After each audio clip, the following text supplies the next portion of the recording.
Allahabad high court के मुख्य न्यायाधीश ने देश के पूर्व मुख्य न्यायाधीश पर सुप्रीम कोर्ट के एक गंभीर इल्जाम लगाया है। मेघालय हाईकोर्ट के चीफ जस्टिस ने अपने ट्रांसफर को लेकर रिटायरमेंट के बाद बात की और गंभीर आरोप लगाए हैं। और एक मौजूदा जस्टिस ने अपने ट्रांसफर पर एक ऐसी टिप्पणी की है कि इन तीनों घटनाओं के आलोक में देश का जुडिशियल सिस्टम, उस पर पड़ने वाले प्रेशर, उनकी ट्रांसफर पोस्टिंग की पॉलिटिक्स बहस का हिस्सा बन गई है। इन खबरों पर आज बात करेंगे। बात इस पर भी कि सुप्रीम कोर्ट में पतंजलि को लगी फटकार के बाद बाबा रामदेव ने अब क्या कहा है, सफाई दी है या काउंटर एलिगेशंस।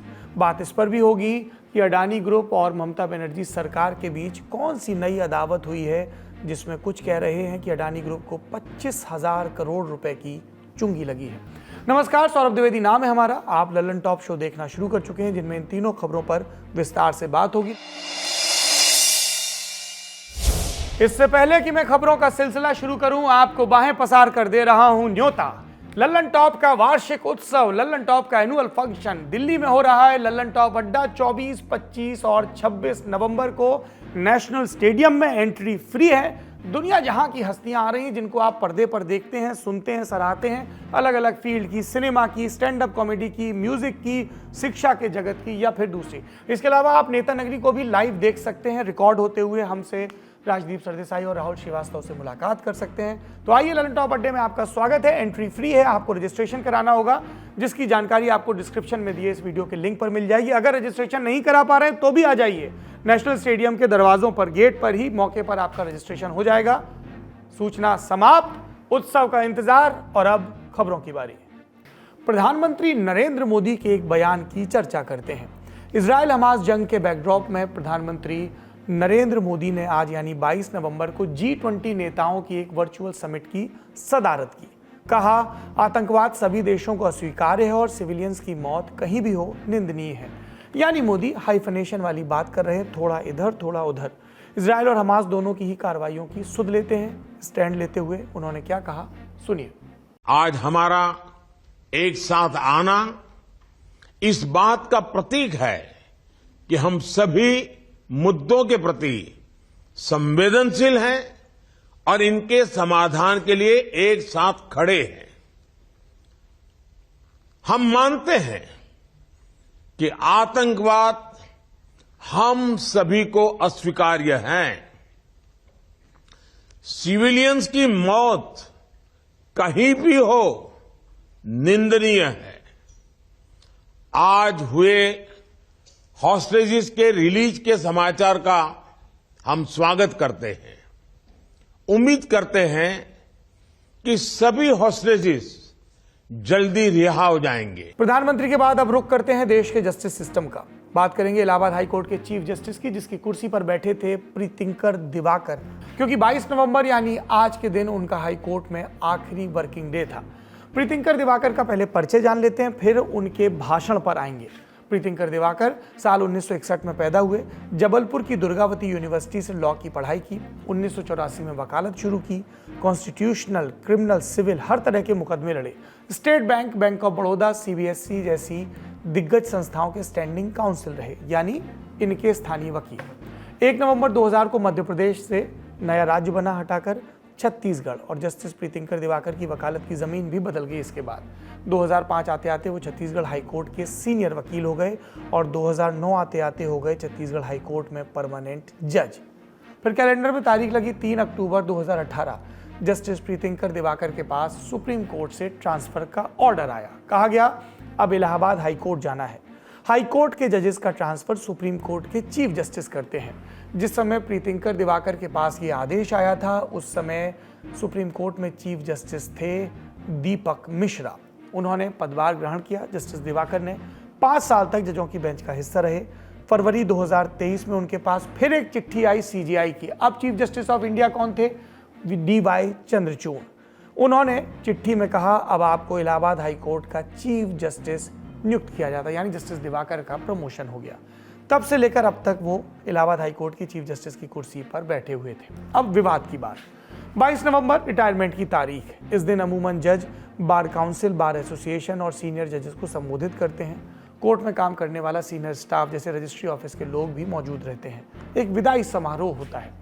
22 नवंबर को जब प्रीतिंकर दिवाकर ऐसे विदाई समारोह में अपना भाषण दे रहे थे तो उन्होंने छत्तीसगढ़ से इलाहाबाद हाई कोर्ट तक अपने ट्रांसफर की कहानी सुनाई। क्या कहा, वीडियो में सुनिए। हिंदी में उसका लब्बू लुआब भी फिर बताऊंगा।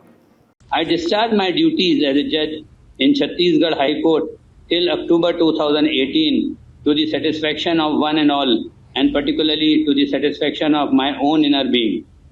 Now a sudden turn of events descended upon me when the then Chief Justice of India, Deepak Mishra, showered on me some extra affection for the reasons still not known to me, which entailed my transfer to Allahabad High Court, where I assumed my office on 3rd of October 2018.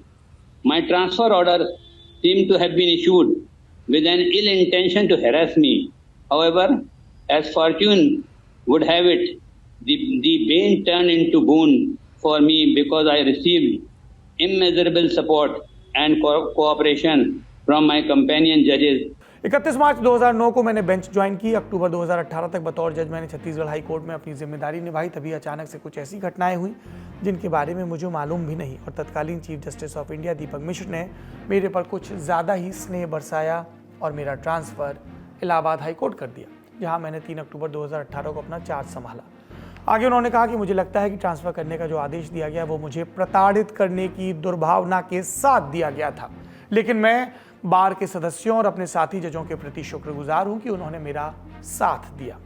इसके बाद उन्होंने कहा, मैंने मौजूदा chief justice of India DY Chandrachud का भी शुक्रगुजार हूं। शुक्रिया करता हूं जिन्होंने मेरे खिलाफ हुए अन्याय को दुरुस्त किया।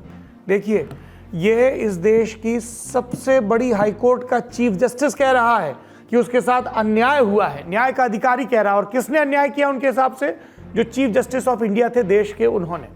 प्रीतिंकर दिवाकर फरवरी 2023 में खुद को चीफ जस्टिस बनाए जाने के फैसले का जिक्र कर रहे थे जब उन्होंने ये कहा कि सीजीआई चंद्रचूड़ ने मेरे साथ न्याय किया, और उसके पहले ट्रांसफर का। पर बात यही नहीं रुकी। हाईकोर्ट उससे जुड़ रहे जजेस का एक और विवाद आज सामने आया। मेघालय हाईकोर्ट के पूर्व चीफ जस्टिस संजीव बनर्जी, उन्होंने भी जस्टिस दिवाकर से मिलता जुलता बयान दिया, पर बयान से पहले उनका करियर और जीवन समझें तो संदर्भ मिल जाएगा। 1961 की पैदाइश, पढ़ाई लिखाई कलकत्ता और दार्जिलिंग में। 1987 में कोलकाता विश्वविद्यालय से लॉ की पढ़ाई। 1990 में वकालत की शुरुआत। 2006 आते आते कलकत्ता हाईकोर्ट के परमानेंट जज बन गए। 2020 में मद्रास हाईकोर्ट पहुंचे और जनवरी 2021 में बने मद्रास हाईकोर्ट के चीफ जस्टिस।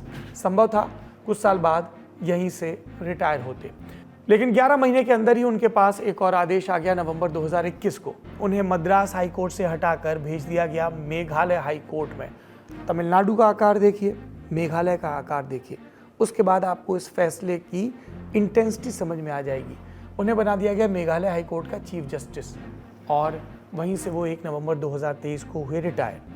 अब बनर्जी का जो कार्यकाल बतौर चीफ जस्टिस रहा मद्रास हाईकोर्ट का, उस दौरान एक बड़ी घटना हुई, विवाद हुआ। आपको ध्यान होगा उस समय देश में कोरोना की दूसरी लहर आई थी। हर जगह ऑक्सीजन और दवाओं के लिए लोग भागे भागे फिर रहे थे। शमशान घाटों पर लाशों की गिनती नहीं हो पा रही थी। और इसी बीच अप्रैल के महीने में 2021 में देश के 5 राज्यों में विधानसभा चुनाव हुए थे। बंगाल, असम, केरल, पुदुचेरी और तमिलनाडु। तमिलनाडु में एक चरण में चुनाव हुए थे। चुनावी रैलियों में भीड़ पहुंच रही थी। कोविड प्रोटोकॉल की धज्जियां उड़ाई जा रही थी। इसे देखते हुए संजीव बनर्जी ने तब टिप्पणी की थी, कोविड प्रोटोकॉल तोड़ने के लिए चुनाव आयोग पर हत्या का मुकदमा चलाना चाहिए। चुनाव आयोग टिप्पणी से नाराज हुआ। सुप्रीम कोर्ट में याचिका दाखिल की कि मद्रास हाईकोर्ट की ये टिप्पणी अपमानजनक है, इसे खारिज किया जाए और इसकी रिपोर्टिंग पर रोक लगाई जाए। पर सुप्रीम कोर्ट ने इन दोनों बातों को मानने से इनकार कर दिया था। पर कुछ ही महीने बाद उसी सुप्रीम कोर्ट ने संजीव बनर्जी का ट्रांसफर मेघालय कर दिया। इंडियन एक्सप्रेस की खबर बताती है, ट्रांसफर का आदेश आते ही जुडिशरी के गलियारों में ये फुसफुसाहट शुरू हो गई कि ये संजीव बनर्जी द्वारा आयोग पर की गई टिप्पणी के बाद हुई प्रतिक्रिया है। अब अपने ट्रांसफर पर अखबार से बात करते हुए संजीव बनर्जी ने कहा, मुझे कारण नहीं पता, लेकिन साल 2021 में जब मुझे तत्कालीन सीजीआई एनवी रमन्ना के ऑफिस से मेल आया तो मैंने सहमति जताई। जस्टिस बनर्जी ने कहा कि सीजीआई के ऑफिस से आए मेल में कारण नहीं था, बस लिखा था कि ट्रांसफर न्याय के बेहतर प्रशासन को ध्यान में रखते हुए किया जा रहा है। अंग्रेजी में था ये, इन interest of better administration of justice. आप ध्यान दें, दोनों ही रिटायर्ड जजों ने कहा उनको उनके ट्रांसफर के कारण नहीं बताए गए, बस सूचना दे दी गई। एक जज ने पूर्व सीजीआई का नाम लेकर प्रताड़ित करने के आरोप भी लगाए। इन्हें सुने तो आपको सुप्रीम कोर्ट की कार्यशैली पर सवाल या निशान उठते नजर आते हैं। मन में सवाल होता है, क्या ये पारदर्शी प्रक्रिया है या दंडित करने के, फेवर करने के या किसी और प्रेशर के तौर तरीके हैं? इन सवालों को एक और हाईकोर्ट के वर्किंग जज की टिप्पणी से बल मिल सकता है, जिसका संदर्भ हम आपको बताएंगे, पर पहले समझ लें टिप्पणी क्या है। जस्टिस विवेक चौधरी अब तक कलकत्ता हाईकोर्ट में बतौर जज कार्यरत थे, अब उनका ट्रांसफर हो गया है पटना हाईकोर्ट। उन्होंने अब कलकत्ता हाईकोर्ट में अपना विदाई भाषण दिया 21 नवंबर को और कहा, ट्रांसफर इस ओर इशारा करता है कि देश में शक्ति का ट्रांसफर भी एग्जीक्यूटिव बॉडी से जुडिशरी को हो चुका है। एग्जीक्यूटिव बॉडी क्या होती है? देश की सरकार। जुडिशरी बॉडी क्या होती है? कोर्ट। उन्होंने जिस सबसे ऊंची सीट का जिक्र किया वो है सुप्रीम कोर्ट का कॉलेजियम। कॉलेजियम क्या है? सुप्रीम कोर्ट के शीर्ष जजों का समूह जो सुप्रीम कोर्ट और देश की सभी हाई कोर्ट में जजेस की नियुक्ति और ट्रांसफर का निर्णय लेता है। जस्टिस चौधरी की बात पर वापस आते हैं। उन्होंने ये भी कहा कि उनका ट्रांसफर इमरजेंसी के बाद 1975 के बाद से लेके अब तक किया जा रहे जो सबसे बड़े ट्रांसफर्स का बैच है उसमें पहला ट्रांसफर है। क्या बयान आया वर्बेटम? साल 1975 में इमरजेंसी के समय 16 हाईकोर्ट जजों का सरकार ने एक झटके में ट्रांसफर किया था और अब 48 साल बाद हाईकोर्ट के 24 जजों का सुप्रीम कोर्ट कॉलेजियम ने एक बार में ट्रांसफर किया। ये पावर का शिफ्ट है। बता दें, अगस्त 2023 में सुप्रीम कोर्ट ने 24 हाईकोर्ट जजों का ट्रांसफर का आदेश पारित किया। द हिंदू में प्रकाशित कृष्णदास राजगोपाल की रिपोर्ट बताती कि इन 24 में बहुत सारे जजेस ने कॉलेजियम से आग्रह किया कि वो अपने आदेश की समीक्षा करे, ट्रांसफर पर विचार करे। कुछ ने बच्चों के बोर्ड एग्जाम का हवाला दिया, कुछ ने एक राज्य के बजाय किसी दूसरे राज्य की मांग की, पर सुप्रीम कोर्ट अपनी राय और अपनी संस्तुति से पीछे नहीं हटा और ये ट्रांसफर अब शुरू हो चुके हैं, इफेक्टिव हो चुके हैं। अब सवाल ये उठता है कि क्या यही कुछ केसेस हैं जहां हाईकोर्ट के जजेस को बिना कारण बताए एक सिरे से दूसरे सिरे पर भेजा गया? और भी मामले हैं क्या ये पोस्टिंग बदले की कार्रवाई या सबक सिखाने के तहत होती है? ये सब कुछ समझने के लिए हमारे साथी सिद्धांत मोहन ने सुप्रीम कोर्ट के वरिष्ठ वकील दुष्यंत दवे से बात की। मेरे हिसाब से ट्रांसफर ऑन वेंजेंस मुझे कोई खास नहीं लगती है कि कॉलेजियम ने की हो। ज्यादातर ट्रांसफर्स उन्होंने की है कि जो मेरिट पर थी, पर हाँ जरूर हुए। जैसे चीफ जस्टिस दिवाकर अकेले नहीं थे, जस्टिस जयंत पटेल जो गुजरात के जज थे, बहुत ही ऑनेस्ट और मेहनती जज थे, तो उनको गुजरात से कर्नाटक ले गए। वो नंबर 2 जज थे कर्नाटक में, और कर्नाटक के चीफ जस्टिस के रिटायर होने के बाद उनका चीफ जस्टिस बनने का हक था सुप्रीम कोर्ट के जजमेंट के हिसाब से। तो उनको इलाहाबाद ट्रांसफर किया गया नंबर 5 या नंबर 7 जज बना के। जस्टिस कुरैशी को उठा के वहां नॉर्थ ईस्ट में भेजा गया। तो ये सब डेफिनेटली विंडिक्टिव ट्रांसफर्स हैं, पर इसमें कॉलेजियम का अकेले का हाथ नहीं है। इसमें दबाव एग्जीक्यूटिव का है कॉलेजियम पर, और ये दुख की बात है, ये बहुत दुख की बात है कि कॉलेजियम एग्जीक्यूटिव से दब जाती है बार बार और अपने डिसीजंस लेती है अपॉइंटमेंट और ट्रांसफर्स में। सुप्रीम कोर्ट से अब रुक करते हैं बिजनेस और सरकार की खबर का। एक पंक्ति में खबर बताऊं तो ये है, पश्चिम बंगाल की ममता बनर्जी सरकार ने अडानी समूह से 25,000 करोड़ का कॉन्ट्रैक्ट छीन लिया है। विस्तार से जानते हैं। कोलकाता से 170 किलोमीटर दूर एक कस्बा है ताजपुर, बंगाल की खाड़ी के तट पर, दीघा के पास। बंगाल सरकार की लंबे समय से यहाँ पर एक बंदरगाह बनाने की योजना थी। माना गया कि बंदरगाह बना तो सीधे तौर पर 25,000 नौकरियां पैदा होंगी, बड़े जहाज आएंगे, सामान आएगा, पैसे का लेन देन, यानी बड़ा इन्वेस्टमेंट। अब ये ताजपुर पोर्ट बनाने के लिए बंगाल सरकार ने साल 2022 में ठेका निकाला, जिसे जीता अडानी पोर्ट्स ने। यह कुल 25,000 करोड़ रुपए का प्रोजेक्ट था। अगस्त 2022 में जब बंगाल ग्लोबल बिजनेस समिट हुई तो गौतम अडानी आए और उन्होंने 10,000 करोड़ रुपए के निवेश का ऐलान भी किया। इसके 2 महीने बाद अक्टूबर 2022 में उनके बेटे अडानी पोर्ट्स के सीईओ करण अडानी आए। तब ममता बनर्जी ने खुद उन्हें ताजपुर पोर्ट का LOI यानी लेटर ऑफ इंटेंट सौंपा था। यानी सरकार का मन था उन्हें यह परियोजना सौंपने का। अब वो चाहे तो तमाम कार्रवाई पर आगे बढ़ सकते हैं। लेटर ऑफ इंटेंट यही होता है। अब यही परियोजना कैंसिल हो गई। कैसे? बंगाल बिजनेस समिट का इस साल का सत्र चल रहा है। 21 नवंबर को इस समिट में मुख्यमंत्री ममता बनर्जी ने साफ किया कि ताजपुर प्रोजेक्ट के लिए जल्द ही फ्रेश टेंडर जारी होगा, यानी पुराना टेंडर रद्द, अडानी का प्रोजेक्ट फेल, नए सिरे से पूरी कार्रवाई। इसमें एक बात और है, अडानी की इस बिजनेस समिट में गैर मौजूदगी। इसमें रिलायंस इंडस्ट्री के मुकेश अंबानी आए, एनर्जी क्षेत्र की दिग्गज कंपनी RPSG ग्रुप के संजीव गोयनका आए, विप्रो के ऋषभ प्रेम जी आए, सब आए। अपने बिजनेस के लिए संभावनाएं तलाशने, पर अडानी समूह नहीं आया। उनके ना आने से ताजपुर प्रोजेक्ट में उनकी भूमिका पर सवाल और गहरे हो गए। पर अडानी समूह ने हार नहीं मानी। द हिंदू ने सूत्रों के हवाले से छापा कि Adani group letter of award LOA का इंतजार कर रहा है। LOI सौंपे जाने के बाद जमीनी स्तर पर काम आगे बढ़ाने के लिए जरूरी दस्तावेज है। आपने LOA बयानबाजी, गैर मौजूदगी सब समझ लिए। अब इसकी पॉलिटिक्स। महुआ मोइत्रा TMC की सांसद, उन पर इल्जाम लगे कि वो पैसे लेकर अडानी समूह पर लोकसभा में सवाल पूछती थी। अब ये टेंडर का मसला आया। पहले आप ये जान लीजिए कि महुआ मोइत्रा का अडानी ग्रुप पर रुख क्या। हमारे साथी सिद्धांत ने उनसे बात की थी। देखिए, जब तक अडानी के ऊपर स्टेट सेंट्रल गवर्नमेंट और हमारे SFIO SEBI व्हाटएवर कुछ नहीं करते, अडानी तो सब में बिड कर सकता है। ये स्टेट गवर्नमेंट का डीप सी पोर्ट है। प्लीज रियलाइज, ताजपुर जो है 200 किलोमीटर डाउनस्ट्रीम धामरा है। Adani already controls Dhamra. ताजपुर का जब पोर्ट हुआ, ममता बनर्जी तो नहीं कह सकती है कि आप आके बिड करो, आप आके बिड करो। L1, L2, L3 करके बिडिंग होता है, बिड ओपन है। Adani has won the bid और ममता बनर्जी कोई सीक्रेट मीटिंग किसी से नहीं की है। ये बिड ओपन है, वो चीफ मिनिस्टर है, he has won the bid, he has come in. अब उसके आने के बाद उसने कहा कि 20,000 करोड़ देंगे, 20,000 नौकरी होगा, ये वो। तब से आज तक कुछ नहीं हुआ। वहां पर 20,000 नौकरी हो ही नहीं सकता है और 20,000 करोड़ लग ही नहीं सकता है, क्योंकि 200 किलोमीटर डाउनस्ट्रीम उनके पास धामरा है, 200 किलोमीटर अपस्ट्रीम कोई और डीप सी पोर्ट नहीं खरीदने वाला है। ये the entire thing is entire rubbish. और ये एनवायरमेंटल असेसमेंट की बात है, ये है वो है, ये 2 साल से सुन रहे हैं। ये कुछ नहीं है, ये स्टेट गवर्नमेंट के ऊपर भी धोखा कर रहे हैं। और सिर्फ हम अकेले नहीं बोल रहे। हम जब मानसून, जब हम समर सेशन में, जब लास्ट सेशन में, जब सब अडानी पे हम लोग बोल रहे थे कि चर्चा कीजिए, तब Trinamool Congress was at the forefront. हमारे सारे पार्टी के लोग थे। हम लोग ने LIC ऑफिस के बाहर जाके हमने धरना की। Mamata Banerjee came all out. तो ये सिर्फ महुआ मोइत्रा की लड़ाई नहीं है, ये पूरा तृणमूल कांग्रेस का लड़ाई है। फिर हमने राजनीतिक पत्रकारों से पूछा इसके पीछे की राजनीति के बारे में। सबसे पहली बात है कि ऐसे कुछ ममता बनर्जी ने घोषणा नहीं किया कि अडानी का प्रोजेक्ट कैंसिल हुआ है, रद्द हुआ है। उन्होंने प्रोजेक्ट का एक्सपांशन कर रहा है, उसने नया लोगों को टेंडर भरने के लिए कहा है। इसलिए एक स्पेकुलेशन है कि शायद अडानी है कि नहीं है। शायद अभी महुआ मोइत्रा लेके जो पॉलिटिकल जो मसला चला है दिल्ली में, वो तो अडानी के खिलाफ उन्होंने बहुत लगातार बयान दे रहे थे।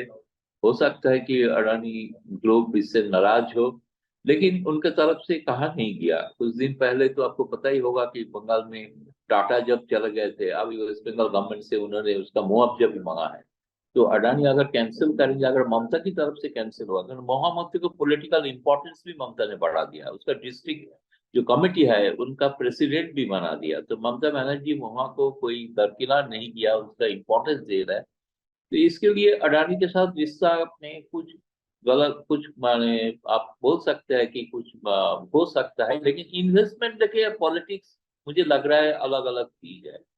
बिजनेस इन्वेस्टमेंट और पॉलिटिकल इंटरेस्ट तो दोनों अलग चीज है। इस पूरे प्रकरण पर अडानी समूह की प्रतिक्रिया नहीं आई। जब भी उनका विषय आएगा तो हम आपको ललन टॉप पर जरूर बताएंगे।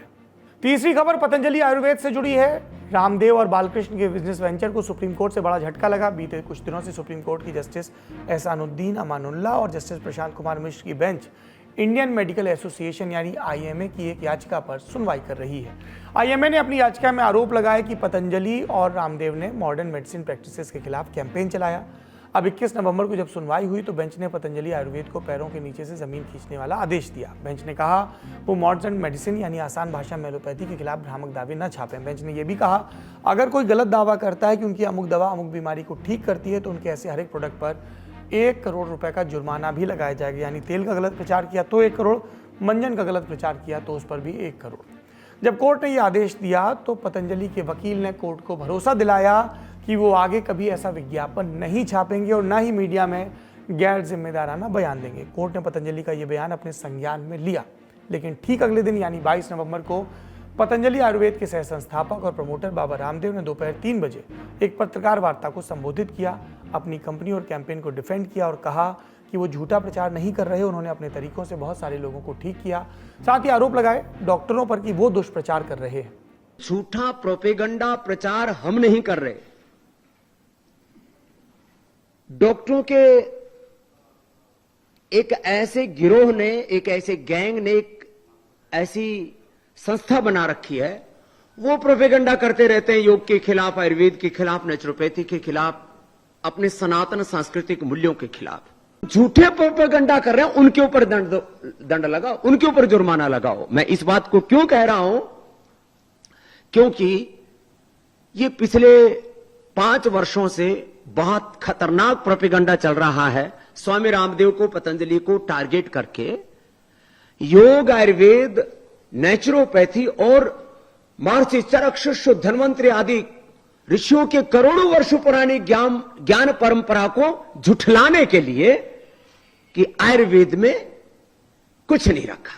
ध्यान रहे, बाबा रामदेव कोर्ट में वादा करने के बाद फिर से ये दावे कर रहे थे। वहां पर वकील ने वादा किया, यहां पर ये दावा, और ये भी कह रहे थे कि जरूरत पड़ी तो साक्ष्य रखेंगे।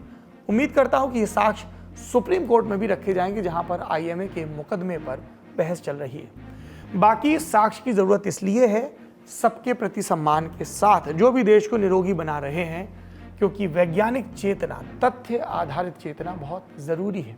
वरना कांग्रेस के राहुल गांधी हो या भाजपा के अमित मालवीय, वे तमाम नेताओं और प्रधानमंत्री को पनौती यानी अपशगुन करार देकर वैज्ञानिक चेतना की धज्जियां और मजाक उड़ाते ही रहेंगे।